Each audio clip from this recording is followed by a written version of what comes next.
한국어는 조사 중심어라고 되어 있습니다.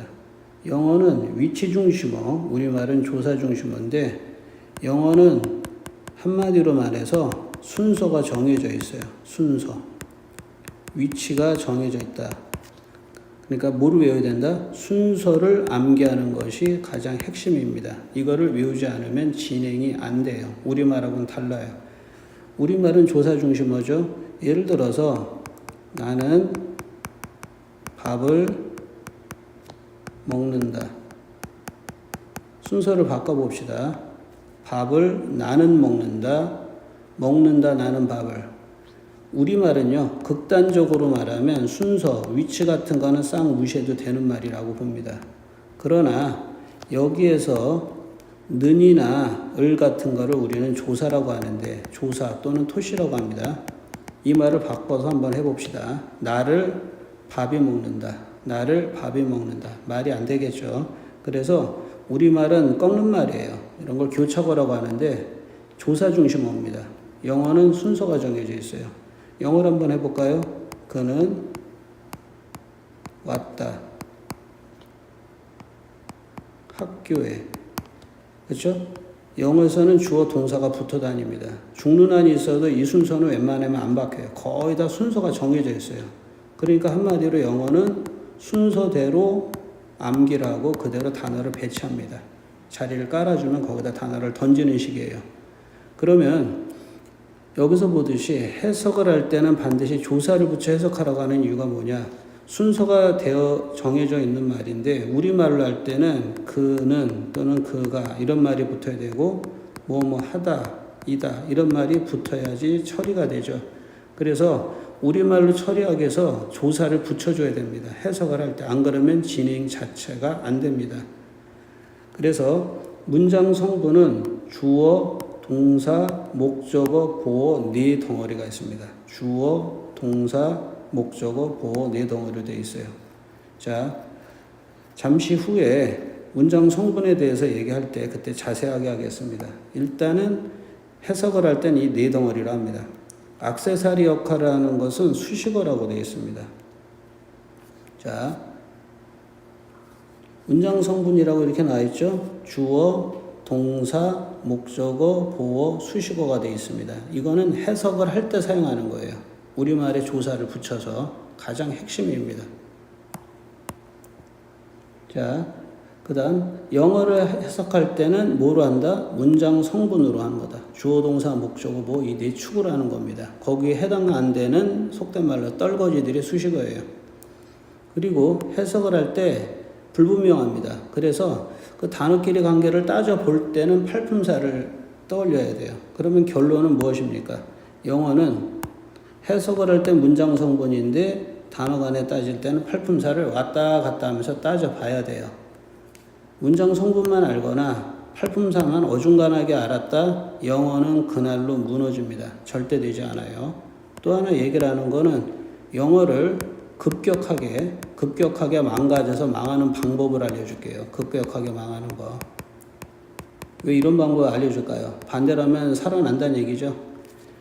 영어 문법서나 많이 나옵니다. 여러 책에 대한 문법에 대한 내용들이랑 설명에 한자말 써서 현란하겠어요. 영어로도 쓰고 별짓을 다 합니다.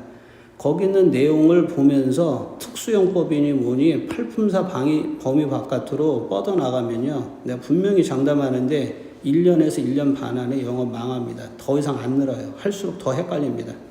내가 겪었던 문제인데 그 이유가 뭐냐? 영어는 이 팔품사 범위 안에서 해결을 해줘야 돼요. 그러니까 앞으로 문법책 봤을 때 이게 품사로 뭐냐를 대답할 수 없으면 헛공부한 거예요. 그 사람은 아직 모르는 사람이에요. 아무리 단어를 많이 알아도. 알겠죠? 그래서 항상 해석할 때는 뭐다? 문장 성분으로 한다. 알겠죠? 문장 성분은 잠깐 소개할게요. 주어는 뭐다? 은는이가. 그쵸? 동사는 하다이다. 그죠? 목적어는 을를, 에게가 붙는다. 잠시 또 반복하겠습니다. 그쵸? 요렇게 하고, 그 다음에 낱말마다 그 역할을 따져봐야 됩니다. 자, 그러면 이제 팔품사부터 하나씩 설명을 해 나가겠습니다. 자, 팔품사를 보면은요, 처음에 명사인데 명자라고 하는 건 세상의 모든 사람이나 사물은 이름이 있죠. 이름 명자입니다. 사자라고 하는 거는 품사사자라는 뜻이에요. 그러니까 이름과 관련된 품사를 말합니다. 자, 사람이나 사물의 이름을 나타냅니다. 이름 말이죠. 명사형에는 미음이나 기가 붙습니다. 예를 들어 볼까요? 일단은 먹다라는 동사가 있는데 이거를 명사형으로 바꿉시다. 한글입니다. 우리말. 먹음, 먹기. 됐죠? 자다는요. 잠, 자기. 왜 이런 걸 알아야 됩니까? 이거 못하면요. 동명사라든가 투부정사 해석할 때 쩔쩔맵니다. 알겠죠? 미음이나 기 붙으면 무조건 명사로 바뀌는 거예요. 꼭 기억해야 됩니다. 자, 그 다음 명사는 크게 두 가지로 나누죠. 셀 수 있는 명사가 있고 셀 수 없는 명사가 있습니다. 자, 셀 수 있는 명사는 여러분들이 배운 사람 알 겁니다. 보통 명사와 집합 명사가 있습니다. 그건 써놓고 외우겠죠. 보통 명사는 보통 우리가 보통 말하는 그냥 물건의 이름이에요. 대표적으로 두 개만 쓴다면은 박스, 버스 이런 단어들이 보통 명사입니다. 집합 명사는 구성원이 있어요. 대표적으로 팀, 혼자 팀 되지 않죠. 가족은 어떻습니까? 패밀리. 그렇죠?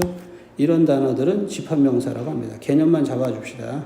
셀 수 없는 명사는 세 가지가 있어요. 고유, 물질, 추상 명사가 있습니다.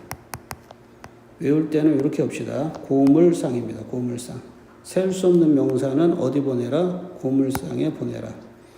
고유 명사는 세상에 하나뿐인 거죠. 인명, 사람의 이름, 지명, 땅의 이름, 국명, 나라의 이름이에요. 이런 한자말 나올 때 굉장히 쩔쩔매고 하기 싫어하는 사람이 있는데 우리말의 70% 가까이가 한자말입니다. 외우지 않으면 수업이랑 진행이 안 돼요. 문해력에서 엉망이 되기 때문에 반드시 알아야 돼요. 내가 쉬운 말로 풀 수 없는 말들은 더 이상 한계가 있는 말이에요. 그냥 외워야 돼요. 사람과 땅과 나라 이름은 고유명사입니다. 고유명사의 특징은 문장 중간에 있다 하더라도 대문자로 시작이 됩니다. 두 번째, 물질명사입니다. 물질명사는요, 간단하게 말할게요. 일정한 모양이 없습니다. 일정한 모양이 없다. 대표적으로 어떤 거 있습니까? 기체라든가 액체라든가 이런 거는 거의 물질명사라고 보면 돼요. 음식의 재료 같은 거. 추상명사는요, 한마디로 머릿속으로만 생각할 수 있는 것. 머릿속으로만 생각할 수 있는 것. 어떤 게 있냐면 우리가 보통 말하는 개념 이런 거죠. 생각 이런 겁니다. 그러면 여기에 대한 단어들을 하나씩 예를 들어 볼게요. 고유명사의 예를 굳이 들면 사람의 이름이면 톰, 그렇죠? 서울, 땅의 이름, 나라의 이름 코리아 이런 말이죠. 물질명사는 뭐가 있을까요? 물질명사는 물 종류 한번 해봅시다. 워터, 그렇죠? 그 다음 공기 종류니까 에어. 추상명사는요, love, 사랑하다가 아니에요. 사랑이란 명사입니다. 그 다음 happiness, happy의 명사형이죠. 명사형은 n이 ss가 붙죠. 행복, 머릿속으로만 생각할 수 있습니다. 그러면 왜 명사를 이렇게 크게 두 덩어리, 작게 다섯 덩어리로 나누느냐? 여기에 대해서는 뼈대를 잡아야 돼요. 고교 가서는 뭐가 잘 나오냐? 시험에 잘 들으세요. 셀 수 있는 명사는 단수랑 복수가 가능하고 셀 수 없는 명사는 셀 수 없으니까 단수도 복수도 안 됩니다. 간단하게 예를 들겠습니다. 박스가 있죠? 앞에 어가 붙습니다. 하나의 상자. 한 개를 셀 수 있으면 여러 개도 가능합니다. 그렇죠? 그래서 동시에 붙으면 안 돼요. 어랑 복수가. 그래서 하나가 되거나 여러 개가 될 수 있는 거, 앞뒤에 어떤 말이 올 수 있는 건 셀 수 있는 명사입니다. 셀 수 없는 명사 봅시다. 워터를 예를 들어보면 일정한 모양이 없죠? 셀 수 없으니까 한 개도 안 되고 여러 개도 안 돼요. 한마디로 단어 앞뒤에 깨끗하게 아무것도 붙지 못하는 겁니다. 그것이 바로 셀 수 없는 명사예요. 고교 가면은 굉장히 잘 나옵니다. 토플이나 토익에서도 단수 복수할 때 이 명사의 수를 가지고 장난을 많이 쳐요. 그렇기 때문에 이거는 기본적으로 외워줘야 됩니다. 알겠죠? 못 외우면은 외울 때까지 반복을 해야 돼요. 모든 거를 다 외울 수는 없지만 개념은 알고 있어야 됩니다. 두 번째, 대명사가 됩니다. 대명사면 사람들이 엄청 생각하죠. 아, 여기 무슨 깊은 뜻이 있나 보다. 큰 대자가 아니라 대라는 것은 한자말이에요. 대신할 때예요. 대신할 때. 추측을 해보세요. 그럼 명사를 대신받는 말이죠. 말 그대로. 그렇죠? 사람도 가리키지만 사물도 가리킵니다. 그러면 대명사는 몇 개가 있습니까? 5개가 있어요. 그러면 이 생각하죠. 이것도 외워야 됩니까? 외워야 됩니다. 될 때까지 시킬 겁니다. 안 되면 간단해요. 포기하면 돼요. 그렇게 게으르면 뭘 해도 안 될 거예요. 그런 사람은. 무조건 외워야 돼요. 명사는 크게 몇 개다? 2개.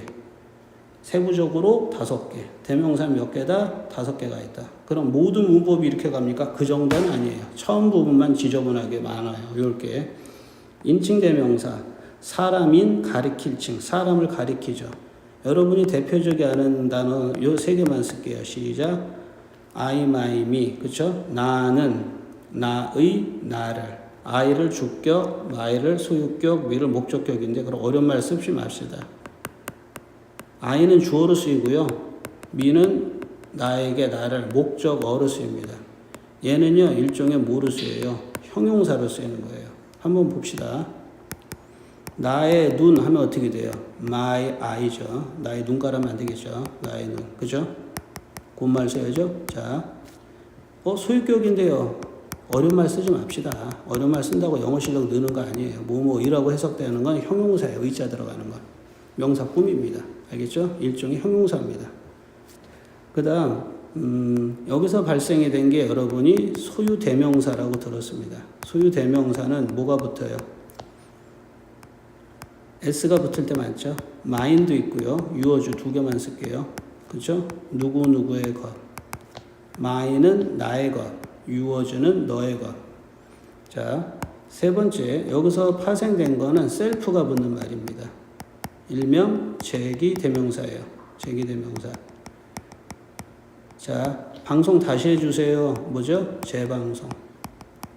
축구 경기 중에 난투극이 벌어졌습니다. 경기 다시 해. 뭐예요? 재경기. 다시 제자죠? 귀라는 거는 귀가한다고 하죠? 집으로 돌아가는 거. 그러니까 원래대로 다시 돌아가는 게 제기대명사예요. 개념만 알고 계시고 뭐뭐 자신입니다. 여러분이 잘 아는 셀프죠. myself, yourself, 나 자신, 너 자신 이렇게 돼요. 그럼 왜 이렇게 잡다하게 소개를 합니까? 잘 들으십시오. 자, 인칭대명사에 족보가 들어가는 거는 소유대명사가 소유격에서 파생이 된 거고 제기대명사도 인칭대명사에서 파생이 된 겁니다.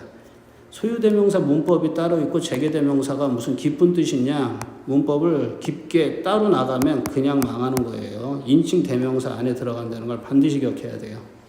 가지를 뻗어나가면 안 됩니다. 팔품사 안으로 무조건 묶어 넣어야 돼요. 알겠죠? 두 번째, 지시대명사는 뭡니까? 사물을 일반적으로 가리켜요. 사람도 가리킵니다. 말 그대로 지라는 거는 가리킬지 보일시 손가락으로 가리켜서 보여준다는 뜻입니다. 가리키는 말이에요. 간단하게만 쓸게요. this, that. 그렇죠? 이것, 저것이죠. 가까운 것은 이것이고 먼 건 저것이 되겠죠? 자, this의 복수는 뭘까요? these라고 하죠. that의 복수는요, does죠. 도세, 토세 하면 안 돼요. 자, these는 발음교가 이렇게 되겠죠. these. 복수는요, that의 복수는 토세가 아니라 those. 발음교 모르는 사람은 강의를 따로 녹화해놨으니까 따로 듣고 외울 수 있도록 합니다. 발음교 못 읽으면은 영어 안 늘어요. 철자 다 일일이 읽으면서 외워야 되는데 그렇게 영어 하는 거 아닙니다. 됐죠? 그 다음 의문대명사 지우겠습니다. 수업을 할 때 필요한 거는 꼭꼭 부지런히 써주면서 합니다. 자, 못 보면 못 봤으면 친구 걸 보고 해주세요. 의문대명사, 의문사항을 물어보죠. 대표적인 게 뭐가 있습니까? who가 있고요. what이 있고요. which가 있습니다. which도 맞고 which도 맞아요. 대표적인 예를 하나 들어볼게요. Who are you? 누구세요? 했더니 뭐라고 합니까? I'm your father. 네 애비다. 이러죠. 그렇죠? 정확하게 말하면 의문사 중에서 의문 대명사입니다. 동사 주어 앞에 의문사가 온 거죠. 의문 대명사예요. 그 다음에 what에 대해서 봅시다. What do you want? What do you want? 너는 무엇을 원하니? 라고 물어보죠. 해석해 봅시다. 시작. 너는 원하니. do는요, 여기서 의문문을 만들기 위해서 온 거기 때문에 일종의 조동사 같은 거예요. 뜻은 없어요. 자, 너는 해석해 봅시다. 무엇을 원하니? 목적어예요. 문장 성분으로 따지면. 품사로 따졌을 때 무엇이에요? 무엇을이에요? 무엇을이죠? 이럴 때 무엇이나 무엇을로 해석되는 거, 누가로 해석하는 거, 얘네들을 의문 대명사라고 합니다. 됐죠? 위치가 있습니다. 그럼 위치를 써볼게요. Which do you want? 너는 어느 것을 원하니? 너는 어느 것을 원하니? 또 해보세요. 영어에서는 주어 동사 붙어 다니죠? 순서 바꿨으니까 두 동사가 폼을 잡고 나온 거죠? 뭐예요? 너는 어느 것을 좋아하니? 위치는 어느 것이 어느 것으로 해석이 되죠. 그러면 who, what, which를 뭐라고 합니까? 뜻을 갖고 있죠. 이럴 때는 의문 대명사예요. 뜻이 없을 때는 관계대명사로 공략하면 됩니다. 물론 문법책에서는 주어라고 그렇게 설명 안 할 겁니다. 물론 내 방식이 틀렸다고 하겠지만 내가 해본 바로는 기존의 문법책에 있는 대로 했다가 나도 망한 사람이에요. 엄청 고생을 해가지고 방법을 찾은 거니까 실전에서는 충분히 도움됩니다. 네 번째, 부정대명사죠. 막연한 것을 가리키는데 한자로 써볼게요. 안일부자, 정알저자, 정자, 품사사자죠. 품사사자 한자 틀렸네요. 자, 정해지지 않은 거를 말하는 품사죠. 그게 부정사죠. 부정사의 명사적, 형용사적, 부사적 용법할 때. 그럼 부정대명사도 마찬가지예요. 안일부자, 정알정자. 대명사라 명사를 대신은 받는데 정해지지 않은 거니까 막연한 걸 가리킵니다. 대표적인 게 뭐 원이라든가 썸이라든가 알겠죠? 뭐 others 이런 게 대표적으로 부정대명사입니다. 여기서는 개념만 알면 되겠죠. 근데 여러분이 이 원할 때 1, 2, 3 하죠? 1, 2, 3 할 때는 수사예요. 셀 때 1, 2, 3 그죠? 한 개, 두 개 이럴 때는 뭐예요? 개수를 나타내니까 이럴 때는 명사가 되고요. 하나의 차, 원카. 두 개의 차, 원카면 안 되겠죠? 투카면 안 되겠죠? 투카즈. 꿈이네요. 세 개의 차, 시작. 쓰리 카즈. 명사를 꾸몄으면 얘네는 품사가 뭐가 돼요? 수사하면 안 돼요. 그럴 땐 뭐로 쓰인 거예요? 형용사로 쓰인 거죠. 그래서 수사는 큰 틀이 두 개입니다. 명사로 쓰일 수도 있고 개수 셀 때 형용사로 쓰일 수도 있어요. 그럼 여기 있는 건 뭡니까? 여기 있는 건 막연한 거예요. 막연한 거. 예를 들어서 여러분들이 핸드폰이 있었는데 누가 그거를 세벼갔어요. 훔쳐갔어요. 사러 갔더니만 가게에서 그거를 팔아요. 말이 안 되죠. 있을 수가 없죠. 여러분이 잊어버린 거 비슷한 종류 한 개를 물건을 사게 되겠죠. 그렇죠? 그럴 때 원이죠. 그렇죠? 이럴 때 쓰는 말이죠. 또 하나는 이런 거죠. Can you borrow it가 있고 Can you borrow one이 있어요. 한번 봅시다. 어떤 게 맞나? 둘 다 맞을 수 있죠. 상황에 따라 야 그것 좀 빌려줄래? 아는 친구일 때는 여기서는 그것이란 뜻이죠. 지시대명사입니다. 근데 여러분이 면접을 보러 갔는데 필기구를 안 가져왔어요. 그래서 누군가한테 빌려야 되는데 좀 학교에서 잘 나가는 껌 씹는 언니 같아. 한 대 쳐맞을 것 같아. 그럴 때 어떻게 돼요? 저기요 죄송한데 아무거나 하나 그냥 괜찮으니까 빌려줄 수 있을까요? 이럴 때 쓰는 표현이겠죠. 정해진 거예요? 정해지지 않은 거예요? 아니죠. 막연하죠? 그렇죠? 막연하죠? 막연하니까 뭐예요? 부정대명사입니다. 그러면 실전에서 이게 어떻게 나오느냐? 여기다가 상황을 설정을 해놓고 원을 쓸 자리에다 it해서 골탕을 매깁니다. 다음 중 어색한 거 고르시오. 이런 식으로 함정을 파는 거예요. 시험 딴 게 아니죠. some others 같은 것도 이런 경우예요. 예를 들어서 BTS를 좋아하는 사람도 있고 에스파를 좋아하는 사람도 있다. 몇 명인지 모르죠. 불특정의 다수를 묶을 때 쓰는 표현이에요. 이런 게 부정대명사예요. 그 다음 5번째 관계대명사로 가겠습니다. 관계대명사는 용어를 볼 때 2개로 잘라야 돼요. 책에서는 절대 그렇게 안 가르치는데 이 말은 반드시 외워야 돼요. 형용사절을 이끈다, 2개 기능을 갖는다. 증명해 보이겠습니다. 자, 관계대명사 할 때 관계 끊고 대명사로 봐야 돼요. 자, 여러분 지금 팔품사를 이렇게 뒤로 이렇게 넘겨봐도 접속사라는 말은 있으나 관계사라는 말은 없죠. 그러면 또 여기에 꽂혀가지고 무슨 새로운 문법을 창조하느냐? 제발 그러지 마십시오. 죽으려면 무슨 짓을 못합니까? 영어 말아먹는 지름길이에요. 접속사라는 말은 있지만 관계사는 없어요. 문법 용어가 생각으로 만들어진 거예요. 그래서 접속사라는 기능 하나, 명사를 대신 받는 대명사 기능 하나. 그래서 기능이 몇 개지요? 2개지요. 2개. 그죠? 몇 개? 2개지요. 2개지요. 그죠? 2개 기능을 갖는 것이 관계대명사예요. 그러면 형용사절을 이끈다는 건 뭔 소리입니까? 한번 봅시다. I met a girl. 나는 소녀를 만났는데 who loved him. 이런 문장이 있습니다. 이런 걸 해석할 때 껄쩍지근하죠? 그러면 후 같은 거, 대 같은 거면 여기서 자르세요. 앞에부터 시작. 나는 만났습니다. 소녀를 만났습니다. 명사죠? 뒤에 있는 말은요, 어떤 걸까요? 누구란 뜻이 아니에요. 자, loved. 사랑하다죠? 그를 사랑하죠? 다시가 붙은 거는요, 문장에서 핵심이 되는 거는 이거를 본동사, 이런 걸 준동사급이라고 말하는데 여러분 용어로 좀 수준 떨어지게 말하겠습니다. 이거는 찐이고요. 이건 짭이에요. 됐어요? 그렇게 보면 돼요. 자, 영어에서는 주어랑 동사 붙어 다닙니다. 근데 이런 걸 또 어려운 말 쓰죠. 주격, 관계, 대명사. 여러분 제발 좀 이러지 맙시다.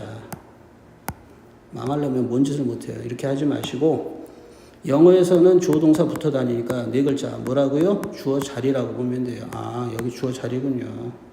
됐죠? 자, 이 가로 부분을 해석해 봅시다. 시작. 그를 과거에 사랑했던 한 소녀를 나는 만났다 이거죠.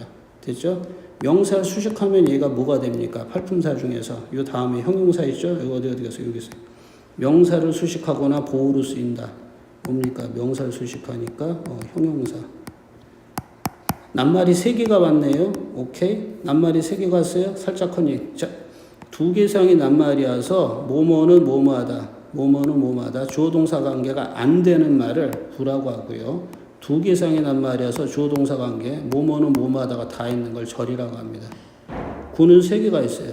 명사구, 형용사구, 부사구가 있고 절도 3개가 있어요. 박자가 같죠? 명사절, 형용사절, 부사절이 있습니다. 따라왔어요?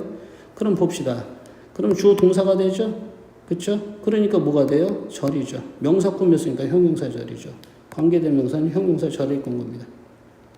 근데 여러분들이 볼 때 이상한 거는 아니 왜 수식어가 왜 뒤에서 꾸미고 이렇게 유난을 떠나 하는데 영어의 특징이에요. 짧은 거는 앞에서 꾸밉니다. 예를 들어서 잠자는 개님. 잠자는 개. 명사죠? 잠자는.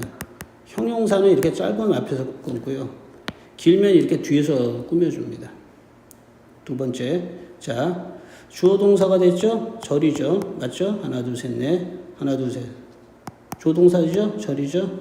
절과 절을 접속사면서 연결해주면 얘는 무슨 기능이에요? 첫 번째. 무슨 기능? 접속사 기능이 있고 앞에 있는 명사를 대신 받으니까 무슨 기능이 있어요?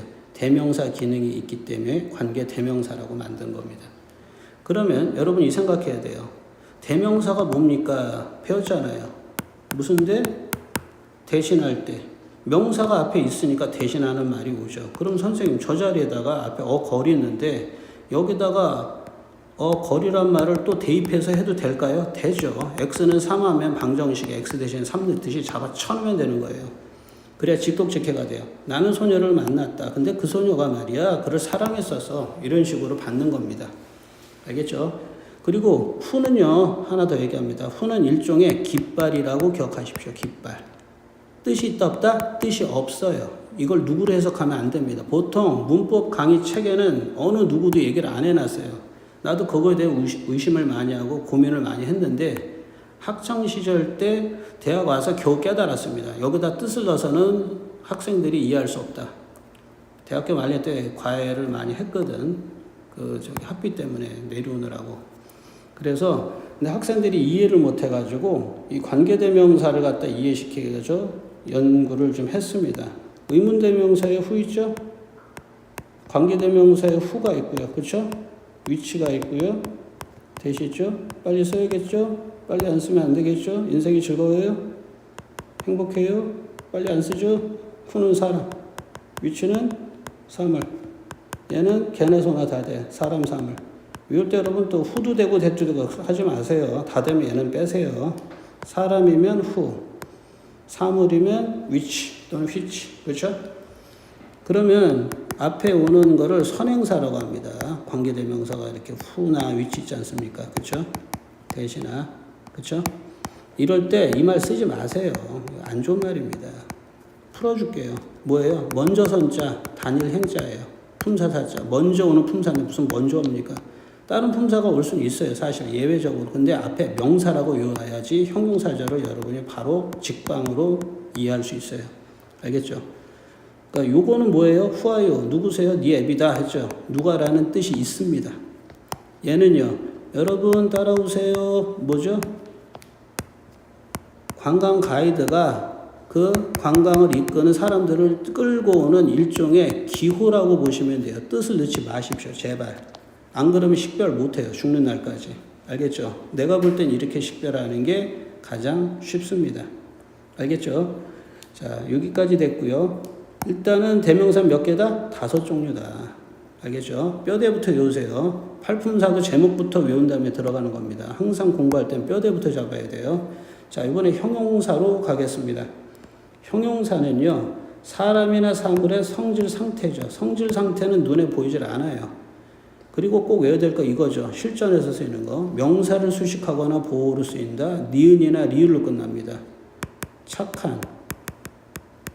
됐습니까? 미친. 뻔뻔한. 잔인한. 뒤에 있는 명사를 꾸미죠. 그렇죠? 착한 개, 미친 개, 뻔뻔한 개 이런 식으로 명사를 꾸며주는 이런 말을 형용사라고 하죠. 그렇죠? 예를 들어 물은 물인데 to drink라고 해봅시다. 투부정사 하면 또 여러분 또 쫄아요 또. 와 여기 무슨 깊은 뜻이 있나 봐. 없어요. 없어. 제발. 미친 생각하지 마세요. 쫄지 마세요. 시작. 마시다가 아니에요. 이렇게 되면 뭐예요? 마시다는 동사죠. 마실 물. 그렇죠? 명사 꾸미면 뭐예요? 형용사. 왜 뒤에서 꾸며요? 길으니까. 그렇죠? 자, 구예절이에요. 동사로 의미심되는 건 있으나 얘가 무슨 은는이가 주어입니까? 안 되잖아요. 그러니까 뭐예요? 형용사 구입니다. 그럼 투부정사인데 이게 형용사 구입니까? 맞아요. 좀 잘난 척 얘기해 볼까요? 투부정사의 형용사적 용법이라고도 하죠. 그죠? 또 여러분도 쫄아요. 또 여기 뭐 깊은 뜻이 있나 보다. 잘 보세요. 적이란 말은 뭐뭐 인척한다는 뜻이에요. 여러분 투드링크가 무슨 형용사입니까? 형용사가 아닌 놈이 형용사 인척한다는 뜻이에요. 똑같은 말이에요. 괜히 어려운 말 쓰지 마십시오. 그렇다고 영어 럭셔리해지지 않아요. 됐죠? 자, 명사를 꾸며주거나 수식하거나 보호로 쓰인다. 보호는 보충해주는 말입니다. 문장 성분 뒤에서 또 얘기하겠습니다. 알겠죠? 자, 짧으면 특성이 어때요? 앞에서 수식하고 길면 뒤에서 수식한다. 영어는 길면 뒤로, 짧으면 앞으로 보내는 속성이 있습니다. 반드시 알고 있어야 돼요. 이거 모르면 영작이랑 독해 전혀 못합니다. 됐죠? 자, 이번에는 부사 들어가기 전에 수식한다라는 말에 대해서 풀어주겠습니다. 문법 책을 보면은 이 말 많이 나오죠. 수식한다. 또 제한적 용법이다. 제한한다. 그 다음에 한정한다. 한정적 용법. 고교감 많이 나오죠. 그 다음에 이 말은 무슨 말입니까? 쉬운 말을 사람들 보면 머리 되게 좋아요. 쉬운 말처럼 굉장히 어렵게 쓰려고 노력들 엄청 합니다. 꾸며준다는 뜻이에요. 초등학교 용어로 꾸며준다를, 그쵸? 이건 초등학교 용어고, 중학교에서는 요 말을 쓰고 수식한다. 제한한다, 한정한다. 고교에서 많이 나와요. 어떤 말이에요? 다 같은 말이에요. 쫄지 마세요. 그럼 이 개념 모르죠. 꾸며준다 할 때 수식하면 모르는 사람이 있으면 이건 무슨 말이냐면 막연하고 뭐가 뭔지를 모르는 겁니다. 안개 낀 것처럼 막연하고 넓은 범위를 좁혀준다는 뜻이에요. 좁혀준다는 뜻. 막연하고 넓은 범위를 좁혀준다는 뜻입니다. 예를 들어 볼게요. 이렇게 되면 또 모르죠. 자, 이슬비 내리는 이른 아침에 알죠? 우산 셋이 나란히 걸어갑니다. 빨간 우산, 파란 우산, 뭐예요? 찢어진 우산. 우산하면 막연한데 이렇게 파란 우산이면 지구상에 있는 우산의 범위가 파란색으로 좁혀지죠. 이러한 관계, 화살표 가는 관계 보세요. 이런 걸 수식한다, 한정한다, 제한한다. 초딩 용어로 단순 무식하게 말하면 꾸며준다예요. 이런 한자말 쓴다고 깊은 뜻이 있는 거 아니에요. 한자말 똑같은 동요입니다. 됐죠? 됐습니까? 그리고 옛날 화장실 푸세식 가면 그러죠? 영어 방송 나오죠? 그쵸? 영어로 뭐라고 나옵니까? 푸세식. 으슥하고 무서운 데서 영어로 방송 나와요. Do you want blue paper or red paper? 뭐예요? 파란 종이 줄까? 빨간 종이 줄까? 그죠? 명사 꾸미죠. 이런 게 수식이에요. 수식. 그죠? 신문지 주세요. 그럼 동심 맞습니다. 그죠? 화장실 옛날에 가는 거 무서웠어요. 푸세식을. 그죠? 괴담에 많이 나오죠. 자, 쓸데없는 얘기였습니다. 자, 형용사랑 부사는요, 사촌관입니다. 거의 비슷하게 쓸 때가 있어요. 자, 부사는 뭡니까? 시간, 장소, 방법을 나타냅니다. 시간, 장소, 방법을 나타내. 부할 때 부자라는 건요, 뭐냐면 돕다라는 뜻입니다. 돕는다는 뜻이에요. 뭘 돕느냐? 문장에서 동사나 형용사, 기타 부사, 문장 전체 수식하는 말을 부사라고 하는데 우리말로 바꿨을 때 이나 희나 하게가 돼요. 중학교 때 지금 시험을 봤거나 그런 사람들은 대충 알 겁니다. 한번 볼까요? 열심히 공부한다. 열심히가 뭘 꾸밉니까? 공부한다를 꾸미죠? 하다에다면 동사죠? 얘는 뭐예요? 이게 부사예요. 아, 공부하는데 열심히 한다. 설명해 주는 거죠. 좀 더 자세하게. 그쵸? 됐어요? 이런 거. 좀 여기다가 필기하기는 좀 그렇지만 그런 경우죠. 맞는데 쳐맞아. 어떻게 쳐맞아? 뒤지게 쳐맞는다. 뒤지게가 부사예요. 우리말로 굳이 말하면. 됐습니까? 무지막지하게 먹는다. 무지막지하게가 부사예요. 그래서 이나 희나 하게가 부사예요. 깊은 뜻 없습니다. 요거 잘 안 외워집니다. 부사. 나도 옛날에 고전했어요. 동사를 꾸미기도 하고 형용사나 기타 부사 문장 전체 꾸밉니다. 예를 간단하게 한번 들어보겠습니다. 자, 어떤 거냐면 fast가 있는데 트레인이 있습니다. 해석이 되나요? 시작. 빠른 기차. 명사 꾸몄죠? 그쵸? 됐습니까? 이럴 땐 형용사죠? 아주 빠른. 베리가 뭘 꾸며요? 아주 빠른. 아, 이런 게 부사군요. 오케이. 형용사 꾸몄네요. 맞죠? 두 번째는 이제 여러분이 집에서 기른 똥개 멍멍이의 아침 식사를 뺏어서 장난을 쳤어요. 그쵸? 나를 물어뜯으려고 쫓아옵니다. 잡히면 개밥 되겠죠? 자, 개가 달립니다. 어떻게 달려요? 달린다. 오케이, 동사. 어떻게 달립니까? 시작. 빨리 달린다. 빠르게 달린다. 빠르게 개느냐. 달리는 걸 설명해 주죠. 뭘 꾸몄어요? 동사 수식했으니까 얘는 부사입니다. 형용사인데요. 보세요. 빠른이잖아요. 니은이잖아요. 명사 꾸미니까. 그러니까 한 단어가 하나의 품사로 쓰이는 게 아니에요. 이렇게 형용사랑 부사 씁니다. 그러니까 품사를 다 외울 수는 없지만 기본적인 골격은 알고 있어야 돼요. 됐죠? 그래서 부사는 형용사나 뭘 꾸밉니까? 동사를 꾸미죠. 그렇죠? 됐습니까? 근데 달리는데 어떻게 달리는지 한번 해볼까요? 이번에는 개가 달려요. 어떻게 달립니까? 아주 빠르게 달린다. 해봅시다. 시작. 더독 런지. 베리 무시합시다. 이거 일단 fast. 베리는 쌩까세요. 자, 개가 달리죠. 빠르게 달리죠. 부사죠. 이제 여기 봅시다. 어떻게 빨라요? 아주 빠르게. 잉? 이거 뭐래요? 아, 부사. 자기가 아닌 다른 부사를 꾸미는 거죠. 기타 부사라는 것은 다른 부사를 말하는 거예요. 마지막으로 문장 전체 수식하는 거는요. 중학교 교과서에서 주어라고 안 나오죠. 어떤 거냐면은 happily, 행복하게도 이렇게 컴마 때리고요. 주어 동사 이렇게 나가는 패턴이 있으면 문장 전체 수식하는 건데 우리나라 중학교 교과서에서는 거의 안 나옵니다. 그러니까 중학교에서 이런 식으로 하다 보니까 뻔짜로 문장을 훈련시키니까 고교 가서 이런 거, 이거보다 더 복잡한 구조가 나올 때는 아예 손을 못 대죠. 왜? 학교에서 품사를 가르치면 되는데 여러분 품사 배워요? 안 배우잖아요. 그러니까 여러분이 나중에 가서 못하는 건 당연한 겁니다. 왜? 안 배웠으니까.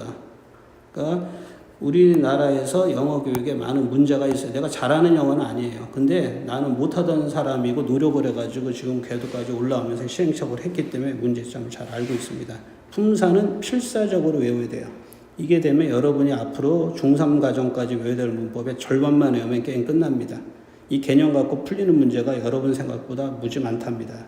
알겠죠? 지금 하는 강의는 중등부뿐만 아니라 고등부 기초 잡는 데도 아주 속성으로 좋습니다. 다 한 다음엔 백제에다 이걸 써서 그대로 옮겨 적을 수 있어야 돼요. 그렇지 않은 사람은 대가를 치릅니다. 나중에 굉장히 느려져요. 그 다음 전치사에 대해서 보겠습니다. 자, 전치사는 앞전자, 위치할 치자, 품사사입니다. 뭐예요? 시작. 전치사 뭐 앞에 위치한다? 전이라는 거 앞전자예요. 놓일 치자예요. 뭐 앞에 놓인다고요? 목적어 앞에 놓인다 해서 전치사예요. 여기 있죠? 목적 앞에 위치한다. 시간, 장소, 방법을 알려줍니다. 자, 전치사의 목적어는 뭐냐면 명사가 아닙니다. 문법책에서는 명사, 대명사하고 대명사, 목적격 지저분하게 나옵니다. 아니에요. 명사 종류예요. 명사 종류는 여러분 느껴보세요. 느껴봐. 명사 종류는 한 개예요, 여러 개예요. 명사랑 명사 종류. 명사 종류면 여러 개잖아요. 말에서 갖는 게. 그러니까 명사 종류로 외우는 거죠. 이 목적어는 뭐가 된다고요? 명사 종류면 명사 대신 받는 대명사, 동명사 되죠? 수임은 수용하다 하니까 동사예요. 하다이다. 스위밍 할 때 M 하나 더 없습니다. 이건 뭐예요? 아까 했죠. 시작. 수영하기, 수영하는 것. 그렇죠? 됐습니까? 그 다음에 명사 구도 있고 명사 절도 있어요. 사실은. 고교 가면 이런 거 뻔질나게 나옵니다. 이런 거. 그러니까 이걸 외울 때 전치사 목적어에서 전치사 다음에 명사가 오고 전치사 다음엔 대명사가 오고 특히 전치사에서 목적격이 이렇게 되면요. 한 방에 해결할 걸 10대까지 외우되면 여러분 머리가 뽀개져 나가요. 설명도 못하고 뭐가 뭔지 모릅니다. 그러니까 그렇게 외우지 마시고 명사 종류다.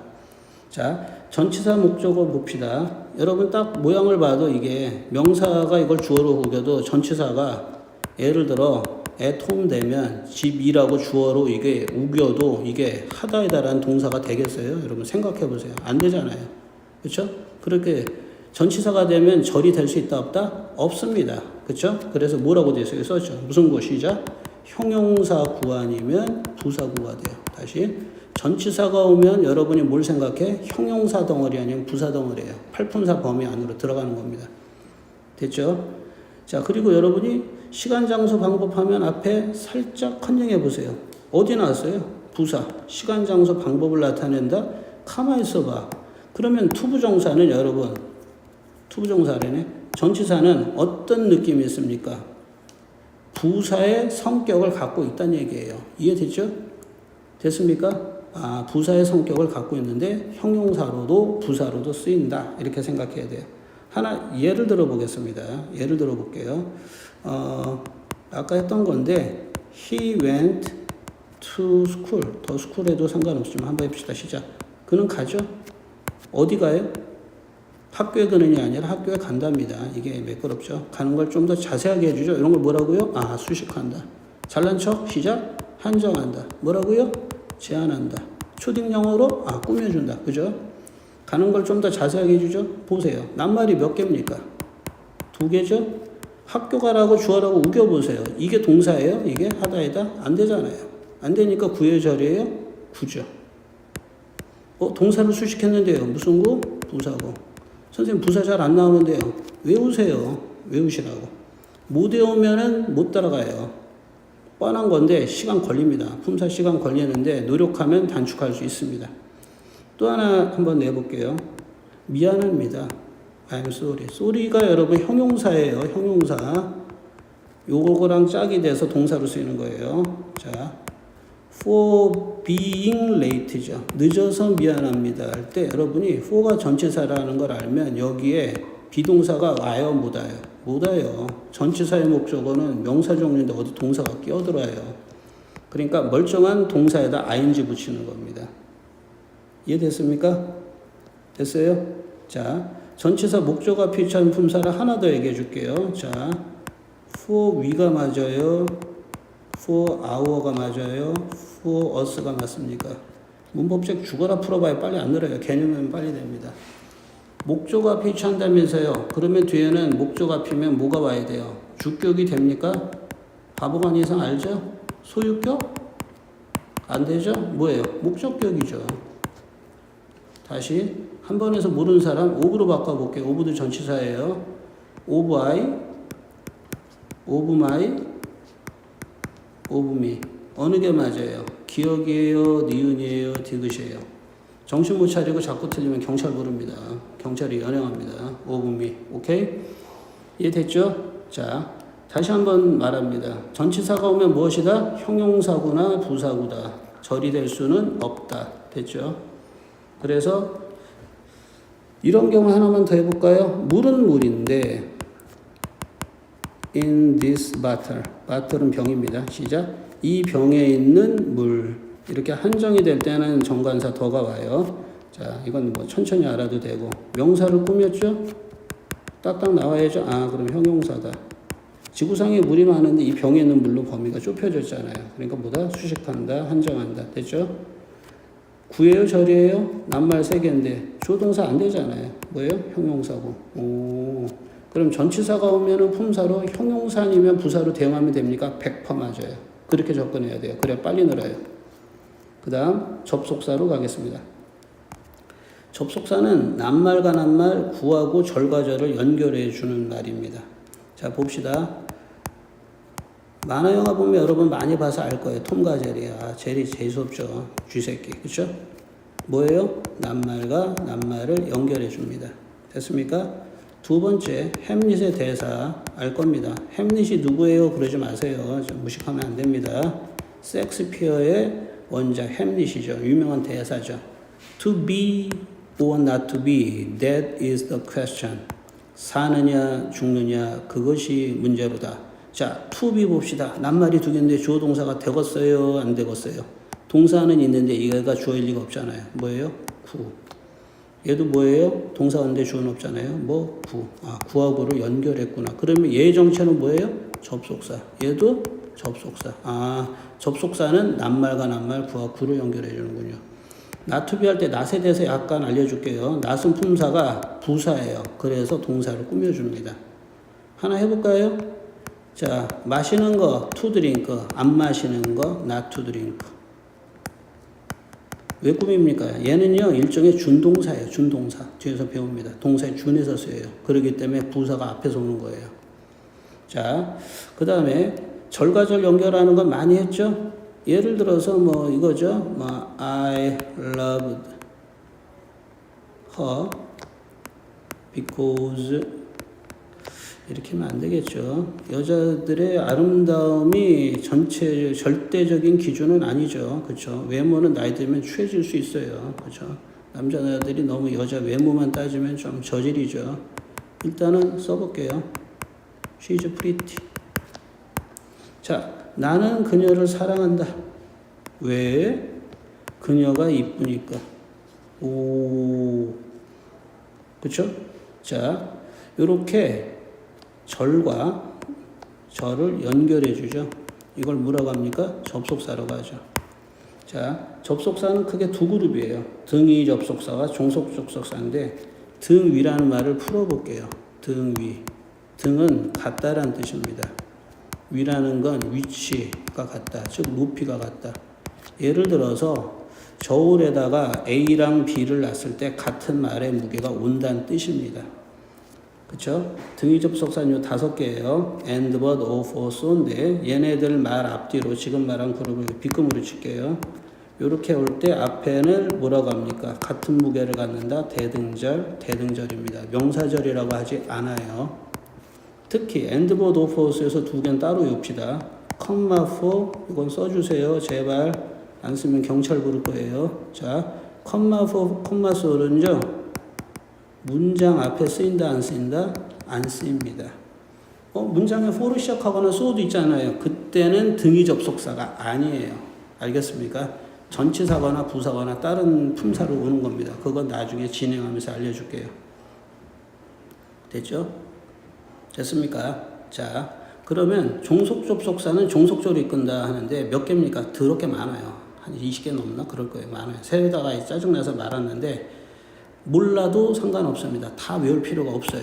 식별법을 알려주겠습니다. 자, and both of us 5개죠? 이 5개 외에 나머지는 다 종속 접속사라고 보면 돼요. 예를 들어 because 종속 접속사예요. and both of us가 아니니까. 뭐 대표적인 거 많지 않습니까? that도 있고요. till도 있고요. 그렇죠? until도 있고요. 전치사 아닙니까? 접속사도 있어요. before 있죠? after. 접속사도 돼요? 된다니까요. 많다니까요. do, all도 더럽게 많아요. 그러니까 and both of us 외에는 종속 접속사다. 그런 종속절이 되죠. 그러면 요거를 내가 증명해 보이겠습니다. 잘 보세요. 잘 보세요. 자,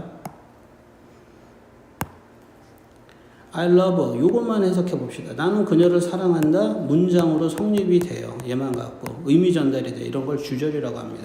그래요? 그럼 이거 봅시다. 이 부분 잘 보세요. 제발 집중 졸지 마시고 because she is pretty. 그 여자가 예쁘기 때문에 하고 끝났어요. 문장. 뭐 어쩌라고? 미친놈? 미친분? 이거 하면 안 되겠죠. 미친 인간? 그렇죠? 의미 전달이 돼요, 안 돼요? 의미 전달이 되냐고요. 된다고 생각하면 미친 거죠. 안 되죠. 그렇죠? 여러분 친구들하고 해봐요. 나 배고프기 때문에 하고 입 딱 다물어봐요. 한 대 쳐맞지. 애들이 와서 막 밟죠. 교장 선생님이 가다가 와가지고 야야 비켜 발만 안 돼 하면서 같이 밟죠. 밟힙니다. 뒤집니다. 그렇죠? 그래서 이렇게 의미 전달이 안 돼서 다른 거, 즉 주절이 와야지만 의미 전달이 되는 걸 종속절이라고 합니다.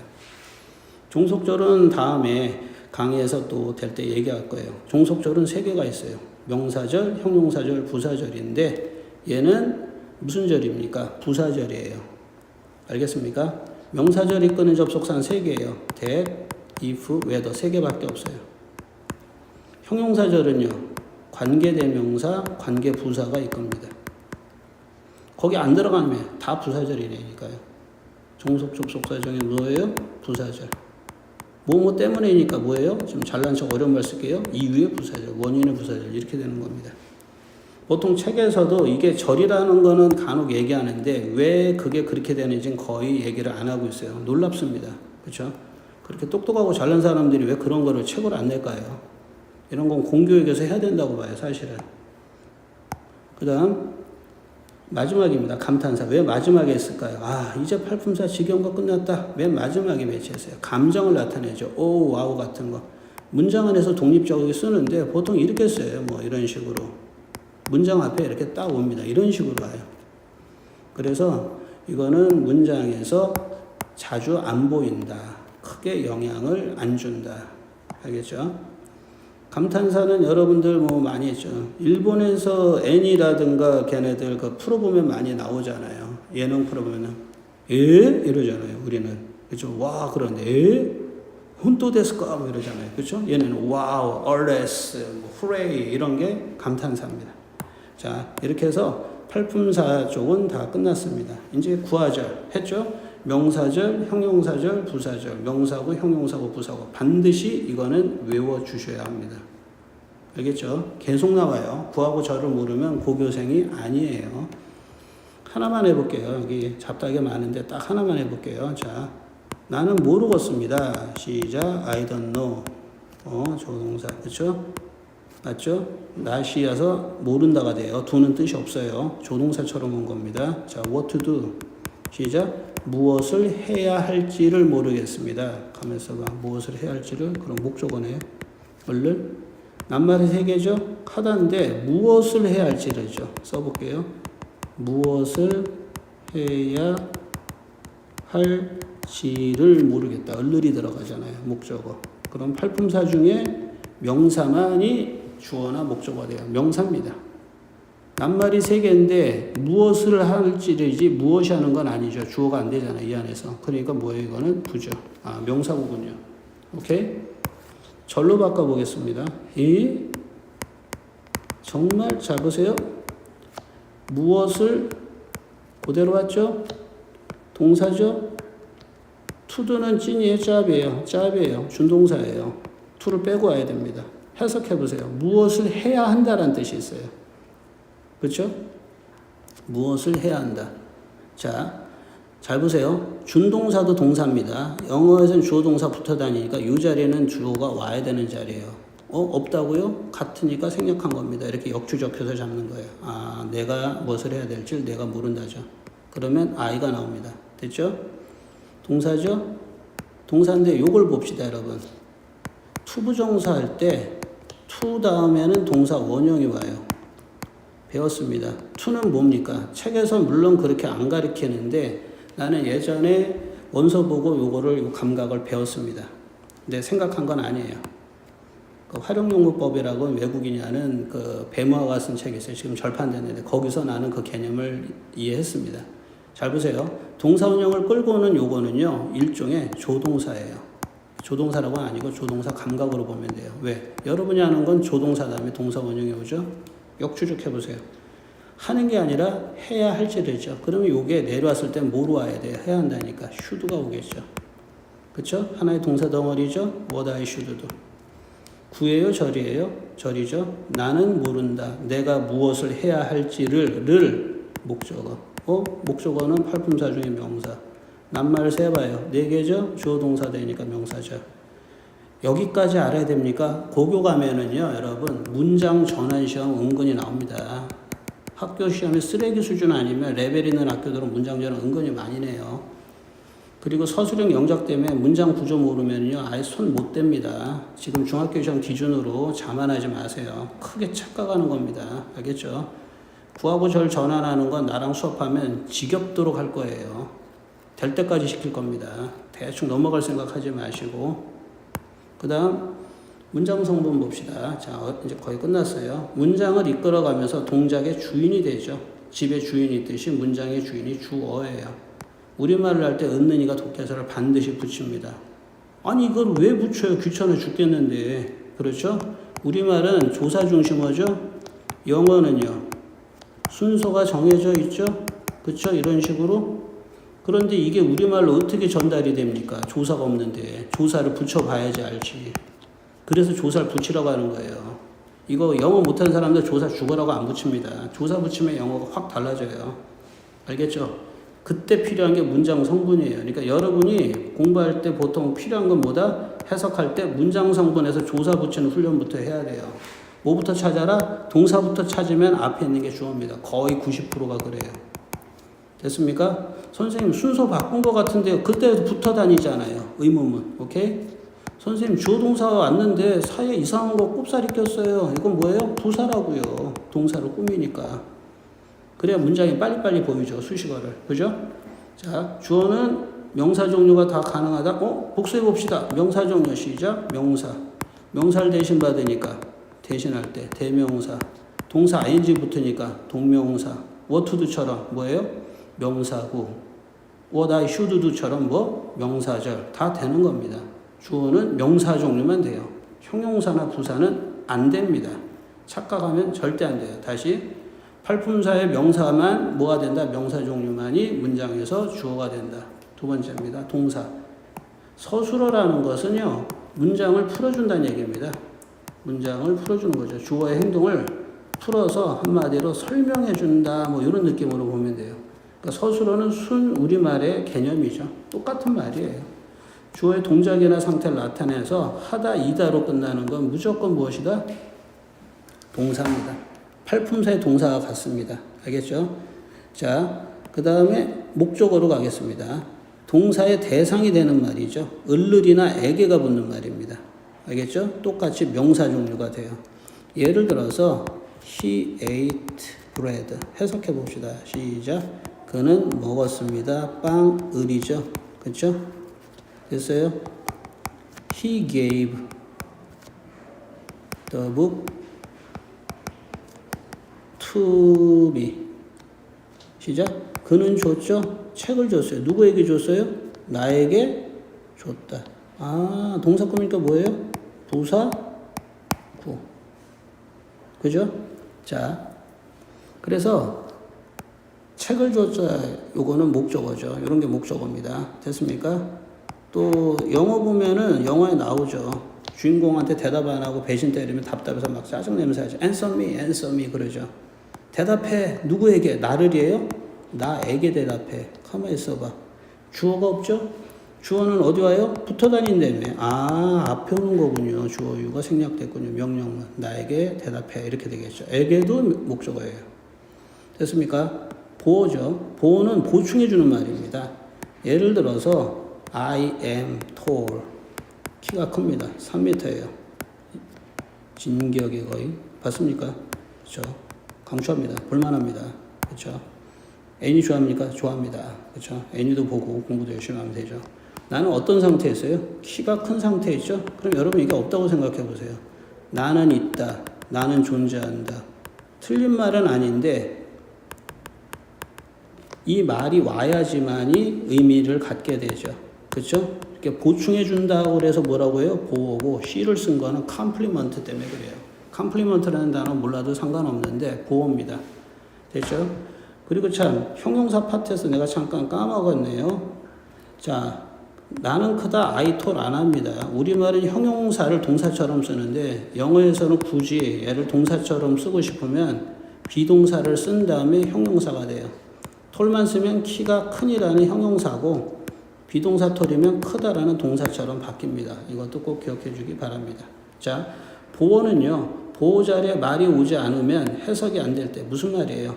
보어 자리에 말이 없다고 가려봤을 때 해석이 안 되면은 그게 보어입니다. 와야지 문장이 완성이 되는 거예요. 보어는 잘 보세요. 두 종류예요. 명사 종류와 형용사 종류가 있습니다. 다시 뭐가 있다고요? 명사 종류, 형용사 종류가 있습니다. 명사, 명사구, 명사절, 형용사, 형용사구, 형용사절이 오겠죠.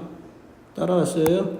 자, 명사일 때는 일치하고요. 형용사일 때는 설명관계다. 한번 보겠습니다. 예를 들어서 He is a student. 그는 학생이다. 해석해 보세요. 시작. 그는 어떤 상태에 있습니까? 가리고 보세요. 해석 안 되죠? 아, 와야 되는군요.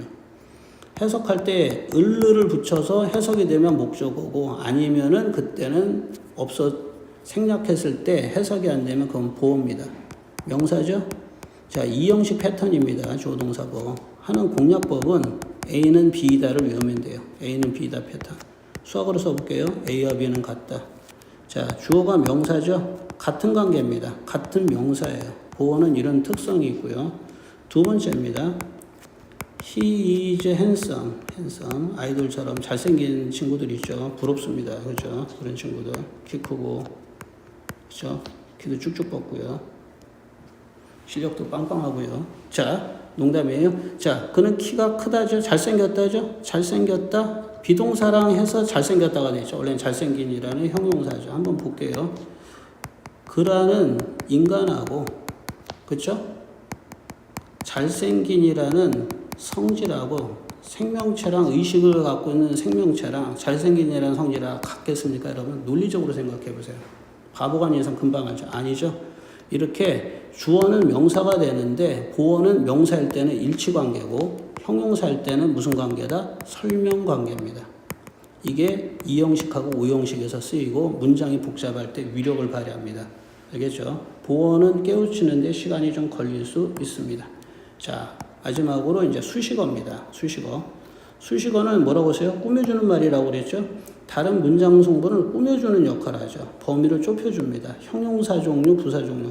한번 해볼까요? 시작. 형용사 종류면 형용사 또 형용사구 왜 안 써지죠? 끝날 때 되니까 반항을 하네요. 형용사 절 세 개죠. 부사 귀찮습니다. 시작. 부사, 부사구, 부사절이 되겠죠. 문장 해석할 때 생략해도 전혀 지장이 없습니다. 전혀 지장이 없어요. 예를 들어서 He always went there. 이게 뭐래요? 헷갈리면 동사부터 찾으세요. 됐죠? 갔다. 그는이죠? 아, 주어. 그러면 이렇게 꼽사리 낀 건 뭐예요? 없어도 돼요. 항상 갔다. 동사 꾸몄어요? 부사. 대어는요, 시작. 거기에 갔다. 동사 꾸면 부사. 그럼 얘네도 없어도 되네요. 자, 주어 동사만이니까 얘네 수식어는 안 쳐주죠. 몇 형식이에요? 1형식. 품사 모르면은요, 문장의 형식은 백날 가리켜봐야 효과가 떨어집니다. 그래서 여러분들이 품사를 알아야 돼요. 알겠죠? 하다 보니까 내가 아까 동사를 빠뜨린 것 같은데요. 동사가 어디로 갔대요? 동사가 사라졌나? 아니 이런 동사가 사라지는 기적이 생겼네요. 허허. 동사를 써보겠습니다. 이게 날라갔네요, 자료가. 그쵸? 이거는 팔품사에 있는 동사입니다. 깊게 뭐 설명할 건 없어요. 동사는 뭘 말해요? 움직임을 나타내죠. 움직임을 나타내는 말이죠. 상태도 나타냅니다. 안 움직일 때. 근데 일반적으로 동사는 움직임을 나타내는 말이에요. 움직일 동. 동사는 두 종류가 있어요. 하다에다 해석하는 건 알 거고, 자동사가 있고요. 타동사가 있습니다. 타동사. 자동사는요, 목적어가 필요 없습니다. 목적어가 필요 없다. 없다. 쓰고 있어요? 타동사는 목적어가 필요하다. 실전에서 쓰일 수 있는 거 위주로 알려 줄게요. 자동사는 뒤에 전치사가 와야 돼요. 알겠습니까? 그러니까 실전에서는 이렇게 보세요. 자동사는 목적어가 필요 없어요. 자동사 플러스 전치사가 돼야지 되는 겁니다. 그래야지 목적어를 끌고 올 수 있어요. 즉 명사가 올 수 있어요. 그러니까 실전에서는 자동사 뒤에 명사가 오면 틀린 겁니다. 이런 걸 찾는 게 시험에 가장 잘 나오고요. 타동사는 목적어가 필요하니까 어떻게 됩니까? 전치사가 오면 틀립니다. 이거는 전치사가 오면 틀린다. 예를 한번 들어볼게요. 예를 들어서 I go school. 나는 학교에 간다. 안 됩니다. 얘는 자동사예요. 이렇게 명사가 직광으로 오면요, 틀립니다. 전치사가 와야 돼요. 그러면 여기에 뭐가 와야 돼요? to school이 와야 돼요. 전치사가. 전치사 목적어는 무슨 관이면 무슨 구? 시작. 형용사가 아니면 부사고. 동사를 꾸미는군요. 됐습니까? I eat. 브레드를 써야 되는데, 써볼게요. 이렇게 되면 맞는데, 여기에다가 뭐 into 이런 말이 오죠. 빵 속으로 먹는다. 안 됩니다. 타동사는요, 전치사를 쓰면 틀려요. 목적어, 명사를 바로 직접 땡겨줘야 됩니다. 자동사, 타동사는 여러분한테 아직 개념이 어려우니까 앞으로 많은 노력이 필요합니다. 어떻게 하다 보니까 파일에서 동사가 날아가는 그런 안 좋은 일이 벌어졌습니다. 아무래도 좀 귀신 얘기를 해서 그런 것 같아요. 여러분 항상 엘리베이터 탈 때 그 거울 있죠, 거울. 거울을 갖다가 너무 오랫동안 쳐다보면 안 돼요. 몇 층까지 간다, 뭐 이런 거, 계단이죠. 계단을 샌다든가 이런 거 하면 안 됩니다. 그렇죠? 지금 봤잖아요, 여러분. 동사 사라지는 거 봤잖아요. 동사, 얼어 죽은 뱀? 아니죠. 썰렁하죠. 자, 그래서 우리는 지금 팔품사, 문장 성분, 구하절에 대해서 했습니다. 철저하게 외워주시고요. 여러분들이 잘